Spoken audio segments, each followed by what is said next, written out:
بسم اللہ الرحمن الرحیم۔ السلام علیکم دوستو، دنیا بھر کی خبروں میں آج آپ سنیں گے، لیکن اس سے پہلے اگر ہو سکے تو لائک اور سبسکرائب کا بٹن ضرور دبا لیں۔ شکریہ۔ اس مہینے کی 27 تاریخ سے انڈیا سے امریکہ جانے والی مصنوعات پر 50% کا ٹیرف کا نفاذ ہونے والا ہے۔ امریکی صدر ٹرمپ نے حال ہی میں جن ملکوں پر ٹیرف نافذ کیے ہیں، یہ ان میں سب سے زیادہ شرح والی ٹیرف میں سے ایک ہے۔ جیسا کہ ہم جانتے ہیں کہ امریکہ نے انڈیا کی برآمدات پر پہلے صرف 25% ٹیرف نافذ کیا تھا، لیکن بعد میں انڈیا کے روس سے تیل خریدنے کی سزا کے طور پر 25% مزید ٹیرف عائد کر دیا۔ یہی نہیں دوستو، انڈیا سے تجارتی معاہدے کے لیے جو بات چیت چل رہی تھی وہ بھی امریکہ نے غیر معینہ مدت کے لیے ملتوی کر دی ہے۔ دونوں ملکوں کے بہترین تعلقات کے پس منظر میں امریکہ کے ان سخت اقدامات کے لیے انڈیا قطعی طور پر تیار نہیں تھا۔ امریکہ انڈیا کا سب سے بڑا تجارتی پارٹنر تھا۔ دونوں ملکوں کے درمیان تقریباً 133 ارب ڈالر کی تجارت ہوتی ہے۔ انڈیا اربوں ڈالر کے ملبوسات، ہیرے موتی، جواہرات، ادویات اور الیکٹرانکس کا ساز و سامان امریکہ برآمد کرتا ہے۔ امریکہ کا رویہ مزید سخت ہوتا جا رہا ہے۔ اس کا کہنا ہے کہ انڈیا روس سے تیل خرید کر اسے پوری دنیا میں فروخت کر کے نہ صرف منافع کما رہا ہے، بلکہ وہ روس کے جنگی مشین کو طاقت بھی فراہم کر رہا ہے۔ امریکہ نے انڈیا سے کہا ہے کہ وہ روس سے تیل خریدنا بند کر دے، ورنہ اس کے خلاف مزید اقدامات کیے جائیں گے۔ انڈین وزیر اعظم نریندر مودی نے گزشتہ ایک عشرے میں امریکہ سے قریبی تعلقات کی کوشش میں اس پر انحصار بہت زیادہ بڑھا دیا تھا۔ سن 2020 میں مشرقی لداخ کے گلوان خطے میں چائنا اور انڈیا کی فوجوں کے درمیان خون ریز جھڑپ کے بعد دونوں ملکوں کے تعلقات بہت تلخ ہو گئے تھے۔ امریکہ سے قربت حاصل کرنے کی کوشش میں اس پورے عرصے میں انڈیا کے چائنا سے تعلقات انتہائی خراب رہے۔ یہی نہیں بلکہ ایک مرحلے پر انڈیا نے اپنے سب سے قریبی دوست ملک روس کو بھی نظر انداز کرنا شروع کر دیا تھا، لیکن اب اچانک چائنا سے تعلقات بہتری کی طرف بڑھتے ہوئے محسوس ہو رہے ہیں۔ گلوان کے ٹکراؤ کے بعد وزیر اعظم نریندر مودی کے منہ سے چائنا کا نام نہیں نکلتا تھا، ان کے منہ پر کبھی شی جن پنگ کا نام نہیں آتا تھا۔ 5 سال بعد انہوں نے چائنا کا نام بھی لیا۔ انہوں نے کہا کہ وہ اس مہینے کے آخر میں SCO کے سربراہی اجلاس کے دوران صدر شی جن پنگ سے بھی ملاقات کریں گے۔ پچھلے ہفتے چائنا کے وزیر خارجہ وانگ بھی انڈیا کے دورے پر آئے تھے۔ انہوں نے اپنے انڈین ہم منصب ایس جے شنکر کے علاوہ قومی سلامتی کے مشیر اجیت ڈوول سے بھی تجارت کی بحالی اور سرحدی تنازعات کے پہلوؤں پر تفصیلی مذاکرات کیے۔ دونوں ملکوں نے تعلقات معمول پر لانے کے لیے نایاب معدنیات، فرٹیلائزر اور دوسرے ساز و سامان کی سپلائی بحال کرنے اور جلد ہی دونوں ملکوں کے درمیان براہ راست پروازیں اور ویزوں کے اجراء کے حوالے سے کام کرنے پر بھی اتفاق کر لیا۔ اس کے علاوہ سرحدی معاملات کو جلد حل کرنے کی بھی بات کی گئی۔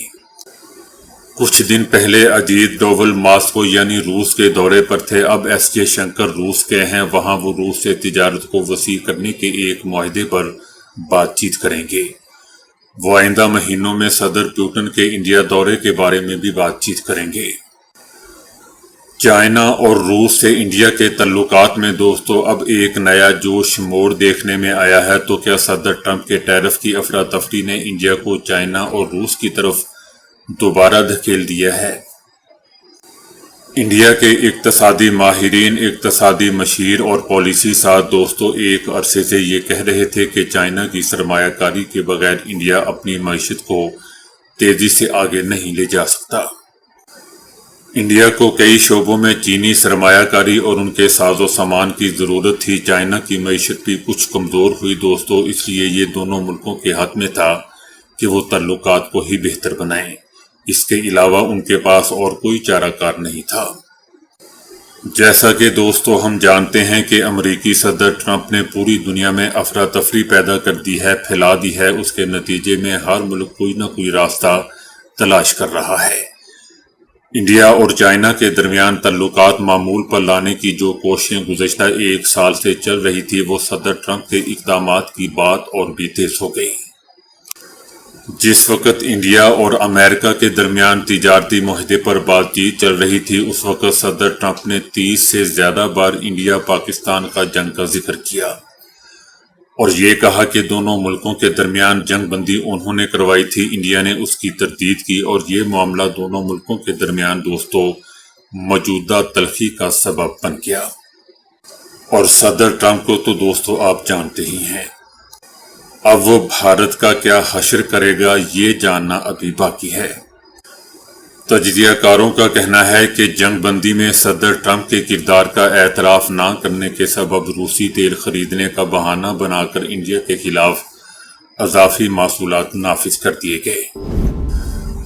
انڈیا نے 2019 میں امریکہ کے دباؤ میں آ کر ایران سے تیل لینا بند کر دیا تھا، جبکہ ایران انڈیا کا سب سے بڑے سپلائر میں شامل تھا اور قریب ہونے کی وجہ سے بھی اس کا تیل بھی سستا پڑتا تھا۔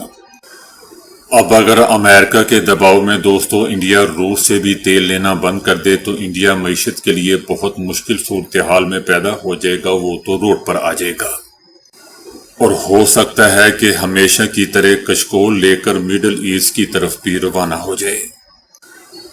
روس انڈیا کا دفاعی پارٹنر ہے، انڈیا ان رشتوں سے سمجھوتا نہیں کرے گا۔ میرے خیال میں انڈیا روس سے تیل خریدنا بند نہیں کرے گا۔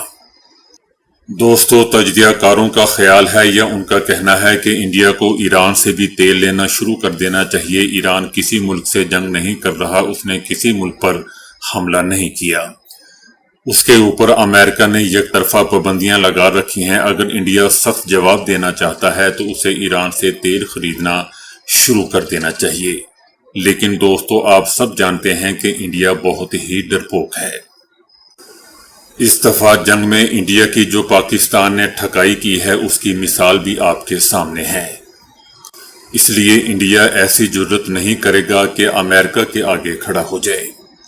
ہاں، البتہ ان کا بدبودار میڈیا ضرور ایسا کر سکتا ہے۔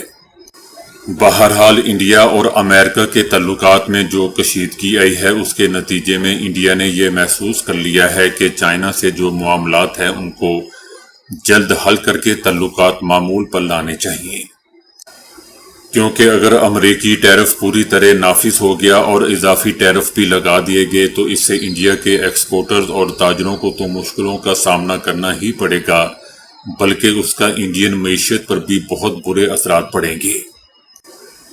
انڈیا نے بہت بڑی غلطی کی، انڈیا نے امریکہ پر بہت زیادہ انحصار کرنے کی بہت بڑی غلطی کی اور چائنا سے تعلقات کو ایک دم سرد مہری کی نظر کر دیا۔ اب انڈیا کو یہ سمجھ آ چکا ہے کہ اسے چائنا کے ساتھ بھی ٹریڈ ڈیل کرنی چاہیے، وہ صرف امریکہ پر انحصار نہیں کر سکتا۔ صدر ٹرمپ کے اقدامات کے بعد انڈیا کی کمزوریاں سامنے آ چکی ہیں، اس کی اقتصادی کمزوریاں پہلے ہی سامنے آ چکی تھیں، لیکن کیا چائنا انڈیا سے اپنی سرحدی تنازعات حل کرے گا؟ کیا LAC سے فوجیں پیچھے ہٹے گی؟ یہ وہ سوالات ہیں جن پر نظر رکھنے کی ضرورت ہے۔ تجزیہ کاروں کا کہنا ہے، بلکہ انڈین تجزیہ کاروں کا بھی کہنا ہے کہ چائنا انڈیا کے مقابلے ایک طاقتور ملک ہے۔ چائنا کی سفارتکاری بہت منظم ہے اور وہ اسے بہت سمارٹ طریقے سے چلاتے ہیں اور اس میں بہت خوبصورتی سے توازن بھی رکھتے ہیں۔ تجزیہ کاروں کا کہنا ہے کہ اگر انڈیا کو معیشتوں کے درمیان اپنی معیشت چلانی ہے تو آپ چائنا کے ساتھ بالکل ناتا توڑ کر آگے نہیں بڑھ سکتے۔ انڈیا اور چائنا کی سرحدی کشیدگی تو کم ہو چکی ہے، لیکن سرحدوں سے فوجیں اب بھی پیچھے نہیں ہٹی ہیں، وہ تنازعہ ابھی بھی حل نہیں ہوا ہے۔ اس لیے انڈیا ذرا محتاط ہے، لیکن وہ چائنا کو نظر انداز کرنے کا متحمل نہیں ہو سکتا۔ انڈین دفاعی تجزیہ کار پروین ساہنی کہتے ہیں کہ گزشتہ اشروں میں چائنا اور انڈیا دونوں ملکوں نے ترقی کی، لیکن ان دونوں کی ترقی کا کوئی مقابلہ نہیں، کیونکہ چائنا اتنا آگے نکل چکا ہے کہ اب وہ دنیا کی ایک بڑی طاقت بن چکا ہے اور وہ تنہا دنیا کی سیاست اور معیشت پر اثر انداز ہو سکتا ہے اور پوری دنیا کی معیشت کو ہلا کر بھی رکھ سکتا ہے۔ لیکن دوستو انڈیا بھی اپنی عوام کو بتاتا ہے کہ وہ بھی بہت ترقی کر چکا ہے۔ وہ اپنے لوگوں کو یہ بتاتا ہے کہ وہ چائنا کا سیاسی اور اقتصادی محاذ پر مد مقابل ہے۔ لیکن دوستو جب تک سرحدی تنازعات حل نہیں ہوتے تب تک انڈیا کے چائنا سے تعلقات میں استحکام نہیں آ سکتا۔ سرحدی تنازع کی وجہ سے ہی دونوں ممالک ایک جنگ لڑ چکے ہیں۔ دونوں ملکوں کے درمیان ایک باہمی عدم اعتبار کا بھی مسئلہ ہے۔ انڈیا کو یہ قبول کرنا پڑے گا کہ چائنا کے ساتھ بہتر تعلقات بنانے ہیں تو اسے زمین کے بدلے زمین دینی ہوگی۔ شاید اروناچل پردیش کی جگہ لداخ میں زمین کا کچھ حصہ دینا پڑ سکتا ہے۔ دوسری طرف نریندر مودی حکومت نے دوستو امریکی نظام میں بہت زیادہ سرمایہ کاری کر دی ہے، اور یہ بات یاد رکھنی چاہیے کہ انڈیا سے باہر RSS کے سب سے زیادہ پیروکار امریکہ میں ہیں۔ وہ انڈیا پر دباؤ بنائے رکھیں گے۔ امریکہ جیسا کہ دوستو ہم جانتے ہیں کہ دنیا کا سب سے طاقتور ملک ہے اور دنیا کی سب سے بڑی معیشت بھی۔ انڈیا کو امریکہ کی ضرورت رہے گی، لیکن دونوں ملکوں کے تعلقات میں جو استحکام تھا وہ اب نہیں رہے گا، نہیں آئے گا، اور اس نوعیت کے تعلقات دوبارہ قائم کرنے میں شاید صدر ٹرمپ کے جانے کے بعد بھی دوستو کئی سال لگ جائیں گے۔ امریکی میگزین بلوم برگ کی ایک حالیہ رپورٹ میں کہا گیا ہے کہ پاکستانی فضائیہ نے چائنا کے تیار کردہ جدید میزائل PL-15 کو استعمال کرتے ہوئے بھارتی جنگی طیاروں کو 100 میل سے زیادہ فاصلے سے کامیابی کے ساتھ نشانہ بنایا۔ اس کارروائی کے دوران پاکستانی طیاروں کو جوابی حملے کا کوئی خطرہ بھی درپیش نہیں آیا۔ یہ کامیاب تجربہ نہ صرف خطے میں بلکہ عالمی سطح پر دوستو طویل فاصلے تک مار کرنے والے فضائی ہتھیاروں کی اہمیت اجاگر کرنے کا باعث بنا۔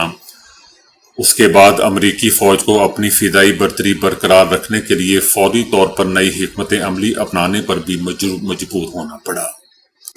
بھارت کے خلاف پاکستانی میزائلوں کی کامیابی نے امریکہ کو بھی نئے میزائل بنانے پر مجبور کر دیا۔ پاکستان کے اس کامیاب آپریشن نے خطے میں فضائی طاقت کا بھی توازن بدل دیا۔ امریکی پینٹاگون کی ایک رپورٹ میں بتایا گیا ہے کہ چینی فضائیہ نے 2023 میں PL-17 کو عملی طور پر فعال کر دیا تھا۔ یہ میزائل PL-15 کا جدید ورژن ہے، جو 400 کلومیٹر یعنی تقریباً 248 میل تک اپنے اہداف کو نشانہ بنانے کی صلاحیت رکھتا ہے۔ پاکستان کے اس کامیاب آپریشن نے دوستو خطے میں فضائی طاقت کا توازن ہی بدل دیا۔ اس کے جواب میں امریکی فضائیہ اور بحریہ نے لاک ہیڈ مارٹن کے خفیہ منصوبے EIM-260 پر کام تیز کرنے کے لیے مالی سال 2026 میں $1 ارب کی فنڈنگ کی درخواست بھی کر دی ہے۔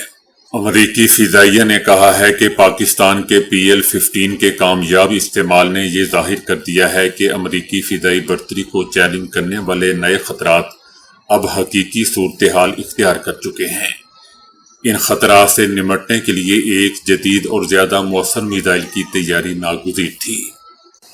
امریکی دستاویزات سے پتہ چلتا ہے کہ امریکی فضائیہ نے میزائل کی تیاری کے لیے $368 ملین اضافی $300 ملین کی درخواست دی ہے، جبکہ بحریہ نے $301 ملین مختص کرنے کا مطالبہ کیا ہے۔ یہ نیا میزائل دوستو موجودہ EIM-120 AMRAAM کی جگہ لے گا، جو 1993 سے استعمال میں ہے۔ اب تک یاد رہے کہ دوستو اس منصوبے پر $350 ملین سے زائد خرچ ہو چکے ہیں۔ صدر ٹرمپ نے روسی صدر پیوٹن کو یوکرینی صدر سے ملاقات اور جنگ بندی پر بات چیت کے لیے نئی مہلت دے دی ہے۔ صدر ٹرمپ کا کہنا ہے کہ وہ صدر پیوٹن کو چند ہفتوں کا وقت دے رہے ہیں تاکہ وہ یوکرینی صدر سے ملاقات کریں اور جنگ کے خاتمے کے امکانات پر بات کریں۔ ان کا کہنا تھا کہ ہم دیکھیں گے کہ قصور کس کا ہے۔ میں نے انہیں ملاقات کرنے کا کہا ہے، اب یہ دیکھنا دلچسپ ہوگا کہ وہ ملاقات کرتے ہیں یا نہیں۔ ٹرمپ کے مطابق آئندہ 2 ہفتوں میں صورتحال واضح ہو جائے گی۔ جبکہ دوسری طرف دوستو روس نے صدر پیوٹن اور یوکرینی صدر کے درمیان فوری ملاقات کے امکان کو مسترد کر دیا ہے کہ دونوں رہنماؤں کے درمیان کوئی ملاقات طے نہیں ہے۔ صدر پیوٹن نے بھی یوکرین جنگ کے خاتمے کے لیے سخت شرائط عائد کر دی ہیں۔ ان شرائط میں یوکرین کا مشرقی سرحدی شہر ڈونباس سے دستبردار ہونا ہے، نیٹو میں شمولیت کا ارادہ ترک کرنا اور مشرقی سرحد سے نیٹو افواج کو ہٹانا شامل ہے۔ ان مطالبات کے بدلے روس بعض علاقوں سے پیچھے ہٹنے پر آمادہ ہے۔ صدر ٹرمپ کی پیشکش نے اگرچہ سفارتی سطح پر نئی بحث کو جنم دے دیا ہے، لیکن صدر پیوٹن کی شرائط اور روسی موقف کے باعث فی الحال جنگ بندی کے امکانات نہیں ہیں۔ چائنا نے ایک مرتبہ پھر واضح کر دیا ہے کہ عالمی سیاست اور بدلتے منظرنامے کے باوجود پاکستان اور چائنا کی دوستی اٹل اور ناقابل شکست ہے اور رہے گی۔ چائنا کا کہنا ہے کہ چائنا ہمیشہ سے پاکستان پر قابل بھروسہ شراکت دار اور مشکل وقت کا سب سے بڑا حامی ہے۔ چائنا کا یہ بھی کہنا ہے کہ پاکستان اور چائنا کے درمیان تعلقات صرف سرکاری سطح تک محدود نہیں ہے، بلکہ یہ عوام کے دلوں میں گہرے جذبے کے طور پر رچ بس چکے ہیں۔ یاد رہے کہ یہ بیان حال ہی میں چائنا کے وزیر خارجہ وانگ زی کے پاکستان کے دورے کے بعد سامنے آیا ہے۔ چائنا کے وزیر خارجہ نے اسلام آباد میں وزیر اعظم شہباز شریف اور نائب وزیر اعظم اسحاق ڈار اور فیلڈ مارشل سید عاصم منیر سے بھی ملاقاتیں کی۔ چینی وزیر خارجہ کا کہنا تھا کہ پاکستان اور چائنا کے تعلقات صرف مضبوط اور مستحکم نہیں بلکہ وقت کے ہر امتحان پر پورے اترے ہیں۔ پاکستانی فاسٹ فوڈ شوقین افراد کے لیے بڑی خوشخبری آئی ہے۔ سعودی عربیہ کا مشہور زمانہ فاسٹ فوڈ برانڈ البیک اب پاکستان میں لانچ ہونے جا رہا ہے۔ یہ برانڈ اپنی کرسپی بروسٹ چکن اور کم قیمت حلال فوڈ کی وجہ سے مشہور ہے۔ سعودی عرب کے منصوبے کے ویژن 2030 کا یہ حصہ ہے جس کے تحت البیک دنیا بھر میں اپنی برانچز پھیلائے گا۔ جنوری 2026 تک پاکستان بھر میں 200 سے زائد برانچز کھولنے کا ہدف ہے۔ ابتدائی مرحلے میں یہ کچھ شہروں اور علاقوں میں شروع کرے گا، جن میں لاہور، اسلام آباد، راولپنڈی، فیصلہ آباد، ملتان، پشاور ہوں گے۔ البیک کی پاکستان آمد نہ صرف فوڈ انڈسٹری میں نیا مقابلہ لائے گی بلکہ ہزاروں نوکریوں کے موقع بھی پیدا کرے گی۔ تو ابھی کے لیے اتنا ہی۔ ویڈیو کو لائک اور شیئر کرنے کا بہت بہت شکریہ۔